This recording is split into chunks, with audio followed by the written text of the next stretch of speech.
የጌታ ጸጋና ሰላም ይብዛላችሁ ባላችሁበት ስፍራ። እግዚአብሔር በልቤ ላይ ያስቀመጠውን የእግዚአብሔርን ቃል ሼር አድርግላችኋለሁ። ቃሉ የሚገኘው ሁለተኛ ጢሞቴዎስ ምዕራፍ 4 ቁጥር 7 ላይ ያለ ይሆናል።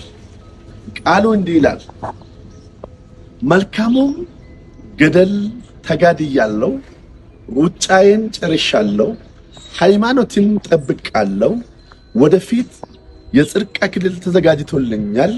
ይህንንም ጻድቅ ፈራጅ የሆነው ጌታ ያን ቀን ለኔ ያስረክባል፣ ደግሞም መገለጡን ለሚወዱት ሁሉ እንጂ ለኔ ብቻ አይደለም ይላል። ክብር ለጌታ ይሁን። አሜን።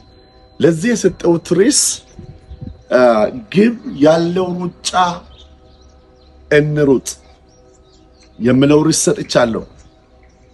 በዚህ ክፍል የምናየው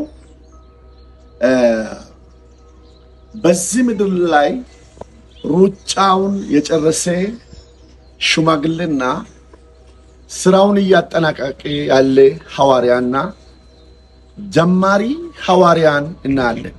እሱም ጳውሎስ ሐዋርያ ጳውሎስ ሲሆን የመልእክት የምናገረው መልእክቱ ተቀባይ ደግሞ ጢሞቴዎስ ነው። መንፈሳዊ ልጁ ለሆነው ለጢሞቴዎስ ይህንን መልእክት ያስተላልፋል። ምን ይላል? መልካሙን ገድል ተጋድያለሁ፣ ሩጫዬን ጨርሻለሁ፣ ሃይማኖትን ጠብቃለሁ፣ ወደፊት የጽድቅ አክሊል ተዘጋጅቶልኛል ይላል። ይሄ ደግሞ ለኔ ብቻ ሳይሆን መገለጡን ለሚጠብቁት ለሚወዱት ሁሉ እንጂ እያለ ይናገራል። ወዳጆቼ፣ አንድ ነገር መጀመር ሳይሆን መጨረስ ነው የሚከብደው። እግዚአብሔር የረዳ ሰው እንደጀመረ አምላኩን ይዞ ሃይማኖቱን ይዞ የጨረሰ ምን ይላል? ሃይማኖትን ጠብቃለሁ፣ ሩጫዬን ጨርሻለሁ እያለ መንፈሳዊ ልጁን ይመክራል። እንግዲህ በዚህ ምድር ላይ በአገልግሎቱ የገጠመውን ነገር ያሳስበዋል። ከዚህ በኋላ ይህን አገልግሎት ለሚያስቀጥለው ለጢሞቴዎስ ይህንን ቃል ይናገራል። በሕይወቴ ውስጥ ምን አይነት ሰዎች የሚገጥሙን ይነግርሃለሁ ይላል። ምንድነው ጳውሎስ የገጠመ? ቁጥር 10 ላይ እናገኛለን። እንዲህ ይላል፣ ዴማስ ያሁኑን ዓለም ወዶ ትቶኛልና ወደ ተሰሎንቄም ሄዶሃል ይላል። ዴማስ ከጳውሎስ ጋር ስራውን ጀምሮ ነበር። ስለዚህ አንድ ወቅት ግን ጳውሎስን ትቶ ተሰሎንቄ ከተማ ውስጥ ጠፋ። ከጳውሎስ ጋር ጀምሮ ከጳውሎስ ጋር መጨረስ አልቻለም። ተሰሎንቄ ውስጥ ጠፋ ይላል። ካንተ ጋር የሚጀምሩ ብዙ ሊሆኑ ይችላሉ፣ ነገር ግን ሊተው ይችላሉ። አንተ ግን ጽና፣ ከኔ የተማርከውን አስተውል እያለ መንፈሳዊ ልጁን ይመክራል። ሌላኛው ደግሞ በመንገድ ላይ ምን አይነት ሰዎች ይገጥሙሃል ይላል። አንደኛ የምተው ወይም ደግሞ አንተን የሚረሱ ይገጥሙሃል፣ ከነሱ ተጠንቀቅ እያለ ይመክረዋል።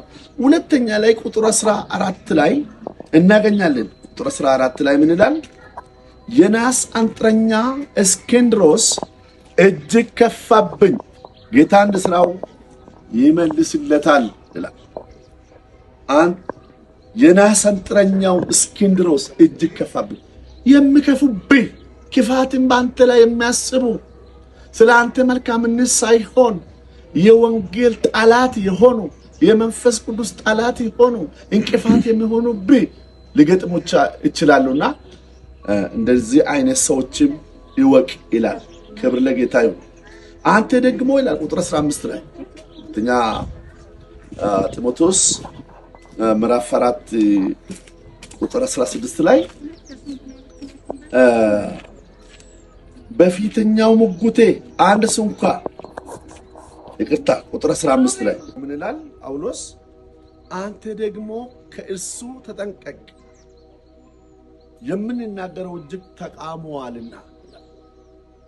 የምንናገረውን እጅግ ተቃውመዋልና ከሱ ተጠንቀቅ ብለው መንፈሳዊ ልጁን ያስጠነቅቃል። ሶስተኛና የመጨረሻ ቁጥር 19 ላይ እናገኛለን። ሶስተኛዎቹ በጣም ወሳኞች ናቸው።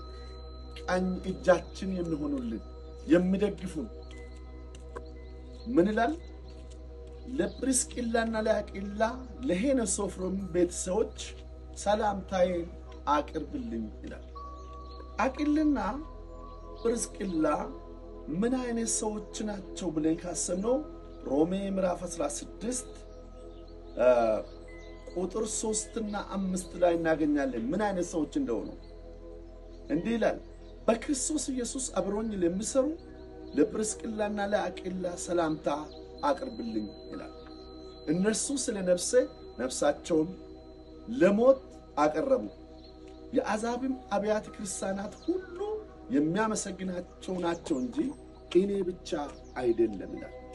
እና ሄኔሶፎሮስ ደግሞ ጳውሎስ በታሰረበት ጊዜ ፈላልጎ በእስር ቤት ያገኘ ወጣት ወይም ሰው ስለሆነ እና አቂላና ጵርስቅላ ፈላልጎ ጳውሎስን ያገኙ ስለሆነ ያመሰግናቸዋል። ወዳጄ ሆይ አንተም ለይ፣ ካንተ ጋር ያለ ማን እንደሆነ ካለየ ግን መድረስ ስለማትችል እንደነ ዴማስ። ስለዚህ ወዳጆቼ በዚህ ቃል ላይ ቆሜ ልመክራችሁ፣ በአገልግሎታችሁ ውስጥ በዘመናችሁ ውስጥ ልክ ጳውሎስ መንፈሳዊ ልጁን ጢሞቴዎስ እንደመከረ ከሶስቱ ሰዎች ምን አይነት ሰዎች ነው የሚበዙ በዙሪያችን? ሶስቱ ምን አይነት ሰዎች ናቸው? ዴማስ ጳውሎስን ትቶ ተሰሎንቄ ውስጥ የጠፋ ነው ዴማስ ማለት ነው። ስለዚህ የሚተውን አሉ ማለት ነው። ሁለተኛ ደግሞ የናስ አንጥረኛው እስክንድሮስ ክፋትን በእኛ ላይ የሚያስቡ ውድቀታችንን፣ ሞታችንን እንዳይሳካልን በፊታችን የሚቆሙ እንደ ተራራ እንዳሉ ልናውቅ ያስፈልጋል። ያ ብቻ አይደለም፣ እንደነ አቂላና ጵርስቅላ ቀኝ እጃችን የሚሆኑሉ እንዳሉ ልናውቅ ያስፈልጋል። የጌታ ጸጋና ሰላም ይብዛላችሁ። በማስተዋል ይህን ቃል ከተረዳችሁ ጀምራችሁ ለመጨረስ ይረዳችኋል ብዬ አስባለሁ። ጌታ ይባርካችሁ።